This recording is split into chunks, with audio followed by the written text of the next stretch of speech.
જય હિન્દ મિત્રો, TAT S exam 2026ની notification આવી ગઈ છે, જેની વિગતે સંપૂર્ણ માહિતી તમને આ વિડીયો દરમિયાન મળશે. ટાટ સેકન્ડરી માટેની લાયકાત ગ્રેજ્યુએશન અને બીએડ કરેલું હોવું જોઈએ. 2026ના નવા સુધારા મુજબ આ પરીક્ષા લેવામાં આવશે, જેની દરેક મિત્રોએ નોંધ લેવી. ફોર્મ ભરવાની તારીખ 18 ફેબ્રુઆરીથી 27 ફેબ્રુઆરી 2026 છે. ઓજાસની વેબસાઇટ પરથી આ ફોર્મ તમે ભરી શકશો.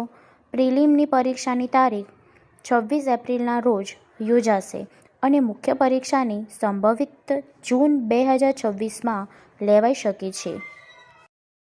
પરીક્ષા ગુજરાતી અને અંગ્રેજી માધ્યમમાં આવશે. વિષયોની યાદી ઉપર ફોર્મમાં જોઈ શકો છો. પરીક્ષા મુખ્યત્વે 2 રીતે લેવાય છે, જેમાં પ્રિલિમ્સ પરીક્ષામાં MCQ છે, જ્યારે મુખ્ય પરીક્ષામાં વર્ણનાત્મક છે.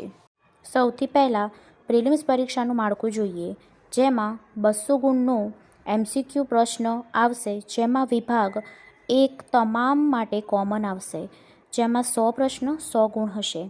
વિભાગ 2 જેમાં 100 પ્રશ્ન 100 ગુણ પણ તે પોતાના વિષય આધારિત હોય છે.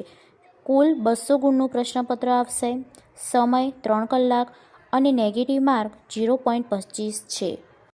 ગુજરાતી માધ્યમના વિદ્યાર્થી માટે પેપર 1 ગુજરાતી ભાષા સજ્જતાનું રહેશે અને અંગ્રેજી માધ્યમના વિદ્યાર્થી માટે પેપર 1 અંગ્રેજી ભાષા સજ્જતાનું રહેશે.